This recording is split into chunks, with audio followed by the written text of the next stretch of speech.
Poster aksi, nomor polisi, dan operasi intelijen antara kontra propaganda dan cyber negara. Poster, aksi, dan kecurigaan publik. Dalam beberapa pekan terakhir, media sosial, terutama platform X atau Twitter, diramaikan dengan beredarnya poster-poster ajakan aksi di berbagai kota.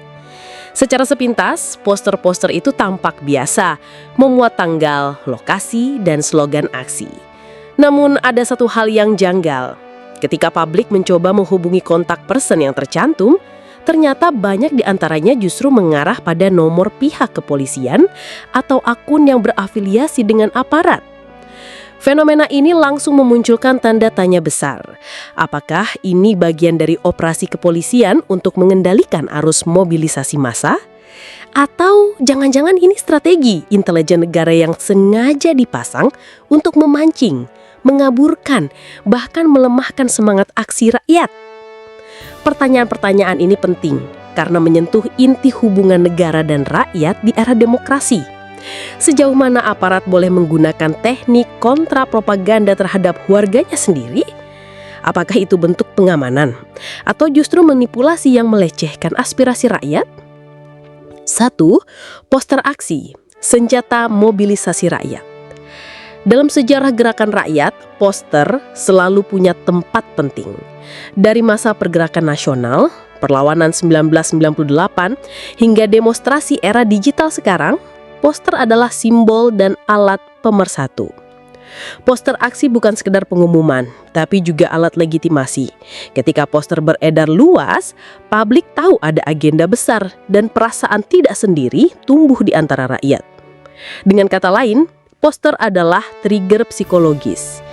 Ia mampu mendorong orang yang ragu untuk akhirnya turun ke jalan karena merasa ada gerakan masif yang sedang dipersiapkan. Karena itulah, poster selalu menjadi target operasi aparat. Sejak dulu, poster dan selebaran dianggap sebagai nadi pergerakan. Jika bisa dipalsukan, dimanipulasi, atau dibelokkan, maka aliran energi massa bisa diganggu. 2. Kontak polisi, operasi kontra propaganda. Ketika kontak person di poster ternyata nomor polisi, ada dua kemungkinan besar. Polisi sengaja membuat poster tiruan. Tujuannya bukan mengajak, melainkan mengacaukan informasi. Orang yang serius mau ikut aksi jadi bingung, mana poster asli, mana poster palsu. Poster diubah pihak ketiga tapi disengaja diarahkan ke polisi juga. Ini juga bisa disebut operasi false flag. Poster palsu disengaja dibuat agar publik percaya bahwa polisi sedang memainkan operasi kotor. Dalam dua kemungkinan itu, posisi polisi tetap krusial.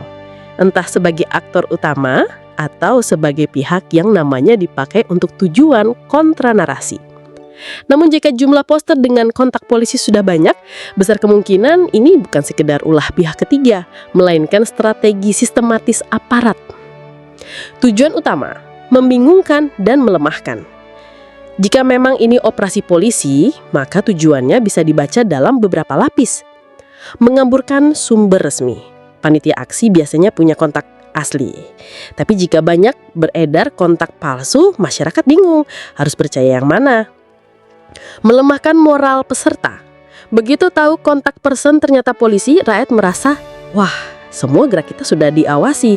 Psikologis massa jadi tertekan. Menurunkan jumlah peserta aksi. Orang yang tadinya semangat bisa jadi urung ikut karena takut terjebak atau merasa aksinya tidak jelas. Menggiring opini publik. Ketika poster dengan kontak polisi tersebar, ada potensi masyarakat awam melihat aksi sebagai settingan aparat. Aksi pun kehilangan daya moral. 4. Pola lama, dari Orde Baru ke era digital. Strategi semacam ini bukan hal baru. Era Orde Baru, 1966-1998, aparat sering membuat selebaran palsu, surat undangan rapat yang sebenarnya jebakan, hingga provokasi di lapangan. Tujuannya memecah belah dan memetakan lawan politik. Era reformasi, taktik serupa tetap ada, hanya formatnya berubah. Dari kertas ke digital, dari operasi lapangan ke operasi media sosial. Bedanya di era digital, manipulasi bisa lebih cepat dan lebih luas. Satu poster palsu bisa beredar ke ribuan orang hanya dalam hitungan menit. Dengan demikian, poster berkontak polisi adalah kelanjutan dari pola lama, operasi intelijen untuk mengendalikan narasi dan mengganggu mobilisasi rakyat. 5. Poster sebagai perang informasi. Fenomena ini memperlihatkan bahwa demonstrasi bukan hanya perang di jalan, tapi juga perang informasi. Negara punya sumber daya, intelijen, buzzer, hingga tim cyber. Rakyat hanya punya solidaritas dan kreativitas. Dalam perang informasi ini, siapa yang mampu membangun saluran komunikasi yang terpercaya akan unggul. Jika panitia aksi gagal memastikan saluran resminya, maka poster-poster palsu akan terus menggerogoti kekuatan mereka. Disinilah terlihat bahwa mobilisasi rakyat bukan hanya soal jumlah massa, tapi juga soal disiplin informasi. Tanpa itu rakyat mudah dimanipulasi. 7. Aspek hukum dan etika. Secara hukum, polisi bisa berdalih bahwa pembuatan poster palsu adalah bagian dari upaya menjaga ketertiban atau operasi intelijen untuk mencegah kerusuhan. Namun secara etika, ada pertanyaan serius. Apakah aparat negara boleh menipu rakyat dengan mengatasnamakan gerakan rakyat? Bukankah itu berarti negara sedang memperlakukan warganya sebagai musuh, bukan sebagai pemilik kedaulatan? Jika negara merasa perlu melakukan manipulasi untuk meredam aksi, artinya negara gagal membangun komunikasi politik yang sehat dengan rakyatnya. 8. Rakyat harus cerdas. Apa yang bisa dilakukan rakyat menghadapi fenomena ini? Verifikasi ganda. Jangan langsung percaya poster, cari saluran resmi dari panitia aksi. Gunakan kanal yang terenkripsi. Kontak person asli sebaiknya diumumkan melalui kanal aman, bukan sekedar poster terbuka. Membangun jaringan informasi alternatif. Media komunitas, jaringan RT/RW atau kelompok solidaritas bisa jadi benteng menghadapi manipulasi digital. Kritis terhadap cyber. Jangan panik hanya karena ada kontak polisi.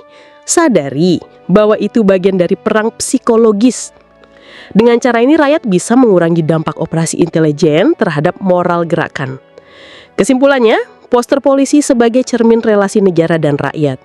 Fenomena poster aksi dengan kontak polisi bukan hal sepele. Ia adalah cermin relasi antara negara dan rakyat di era digital. Relasi yang penuh kecurigaan, manipulasi, dan operasi intelijen. Jika negara terus mengandalkan trik-trik semacam ini, maka demokrasi hanya akan jadi panggung sandiwara. Aspirasi rakyat dianggap ancaman, bukan suara sah dari pemilik negeri. Rakyat harus cerdas menghadapi perang informasi ini. Poster palsu hanya akan melemahkan gerakan jika rakyat membiarkan dirinya dibingungkan. Sebaliknya, jika rakyat bisa membangun disiplin informasi, justru poster-poster manipulatif itu bisa menjadi bukti nyata di depan publik bahwa negara sedang bermain curang.